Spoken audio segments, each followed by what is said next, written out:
Senator John McCain and Elizabeth Warren are teaming up to introduce the 21st Century Glass-Steagall Act, a measure to break up the mega banks. Joining us now is Massachusetts Senator Elizabeth Warren. I always used to call you professor. If I called you professor, is there anyone else in the Senate that was a professor? There isn't, is there? I don't think so. You want me to call you professor senator or senator professor? Senator's fine now. Senator's good. Now, I'm not going to say that because you used to come on Squawk Box all the time, that we vaulted you into your current position. But obviously it didn't hurt. But I'm getting to something here. We didn't make you senator, right? I mean, you did this on your own. But there was that Squawk Box bump. Well, that's what I'm talking about. Listen to how I'm going to lead this into what we talk about.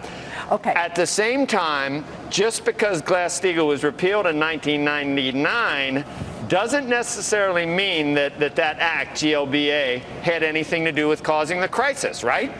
Right.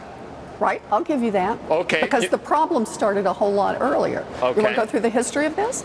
So you remember Great Depression, 1933, one of the solutions was to say we're going to separate ordinary, boring banking, checking account, savings accounts from all the other kinds, investments, the high risk. You can do both of those, you just can't do them in the same institution. Okay, fine, so built a big wall between the two. But let's face it, the banks wanted access to the high profits you get from doing that trading, and the traders wanted access to those deposits. So they kept hammering on Washington to change it, and the regulators started changing it in the 1980s, and they started creating loopholes in the old Glass-Steagall Act. So that finally in 1999, Congress got rid of the whole thing, but it was a shell by then. And so what happened? We have the big crash in 2008. What does everyone, including folks on Squawk Box, say about it? They say too much concentration in financial services creates too big to fail, puts us at bigger risk. And what's happened since 2008? The four biggest financial institutions are now 30% bigger than they were in 2008. Senator, we're talking, so this is all apples and oranges, though. Every one of the banks, the ones that were involved, Bear Stearns, Lehman, Merrill Lynch, Countrywide, WAMU, IndyMac, AIG, none of those are the companies that you're talking about here. And in fact, the companies that you're talking about are the ones that were able to help absorb the problems that we had. And the Bank of America, what would we have done if Bank of America didn't absorb Countrywide and Merrill? If JP Morgan hadn't absorbed Bear Stearns and WAMU, if Wells Fargo hadn't helped us with Wachovia, we'd be worse off. So let's just unpack that just a little bit. Okay. And look at the pieces we've got here. Remember that what this is about is whether or not the people who want to do the big trading should be able to get access to deposits, right? And that's part of what drove TARP and what drove our bailout, was the fact that we had the depository institutions were also at risk. But that was from their normal lending. A lot of that was from just the subprime bubble and the housing bubble. I'm sorry. And commercial loans. I'm sorry. Yes, it was about their mortgages, but it was also about the kinds of instruments they were trading in, which were packaged by the non-financial holding, and how they loaded up on risk. But at the end of the day, there is no single magic bullet that's going to stop too big to fail. That's part of what we've learned. There's a lot that's going on there. But the central premise behind a 21st century Glass-Steagall is to say, if you want to get out there and take risks, go and do it. But what you can't do is you can't get access to FDIC-insured deposits when you do. That by itself, a little bit, helps bring down the size of some of the financial institutions, and it says at least one portion of our banking sector stays safer. And I think that is a good thing. It moves us in the right direction. Doesn't fix everything by itself, doesn't pretend to fix everything by itself, but it moves us in the right direction.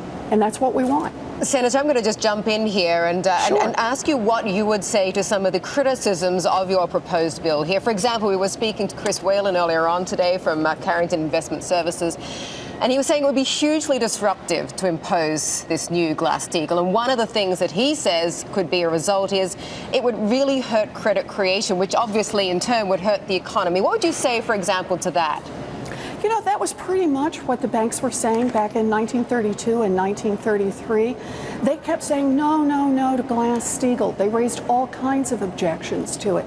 And they kept hammering away at it because they wanted to be able to get access to those deposits in order to fuel more speculative trading. And what this says is no. We can't do that. If you're going to have FDIC insurance, you're going to have savings accounts and checking accounts. They really do have to be walled off. Remember, we had 50 years following the passage of Glass-Steagall in which we had a tiny number of bank failures. That whole boom and bust cycle from 1797 to 1933 went away. And in that period of time, we built a strong, robust middle class. What happened is we started chipping away, and part of the chipping away at that was to say, load up the banks with more and more risk, get them more integrated, and let them get bigger and bigger.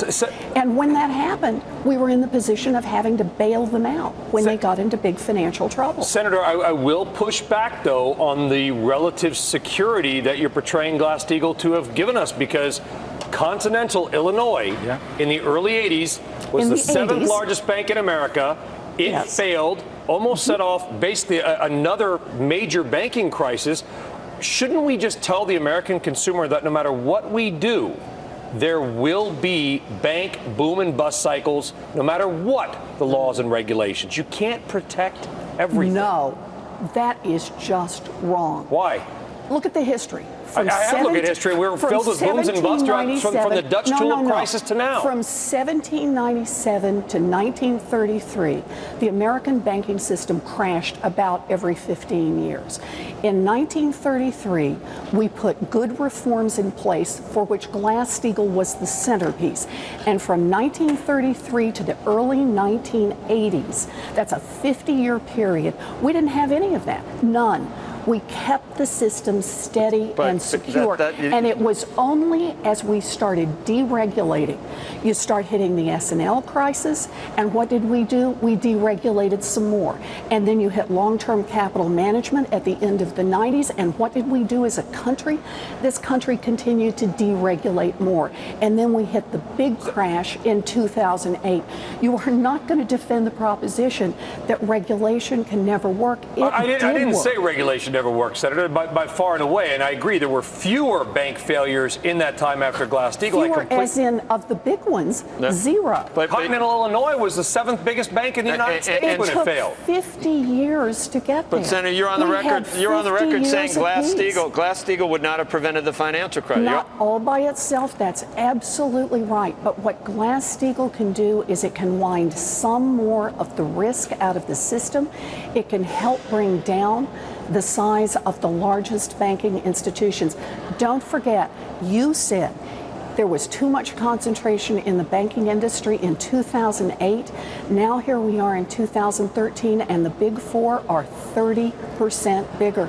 That puts too much risk back in the system. Well, there's other ways of shrinking them, obviously. But with all due respect, Senator, every report I've read, every person I've spoken to says that there's a very, very, very slim chance of this even passing. Well, let me put it this way. If you don't fight for it, the chances are zero. And remember who my partners are in this one. I've got John McCain standing with me. I couldn't ask for a better fighter. We've got Maria Cantwell. We've got Angus King. We've got a Democrat, a Republican, an independent, all people who are willing to get out Senator, there and you fight. know what the prospects are. The House has voted 37 times to, on Obamacare to defund it. And I mean, is this any different? I mean, you're making a statement, but we want Congress to do things that actually have a chance of happening and become law. This seems like more of the same. Go ahead. No, but I was just going to say, I remember going on television multiple times, including here, when I talked about the Consumer Financial Protection Bureau, when the big banks were spending more than $1 million a day lobbying against it, and when everybody told me, you'll never get that thing through. Why are you even trying? The chances of passing it are slim to none. And yet, look around. We now have a good, strong Consumer Financial Protection Bureau. It's recovered $500 million for families who got cheated. It's out there working on behalf of military families, on behalf of seniors, on behalf of students. We got that agency because we got out and fought for it. I actually believe in that. All right, Senator, for some reason we got to leave again. Your passion has not changed. Nope. You like seeing it. You've grown into the job, so you're looking great, and I mean in a intellectual, smart way. Yeah. In a senatorial way. In a senatorial way. Yeah, you're looking great. Okay. Maybe less professorial, which was. Well, that's a compliment. Less professorial. No one wants to look professorial. But still some. Just the right amount of both. Anyway, I'm getting out of here. Thank you, Senator Warren. You've dug yourself into a big hole.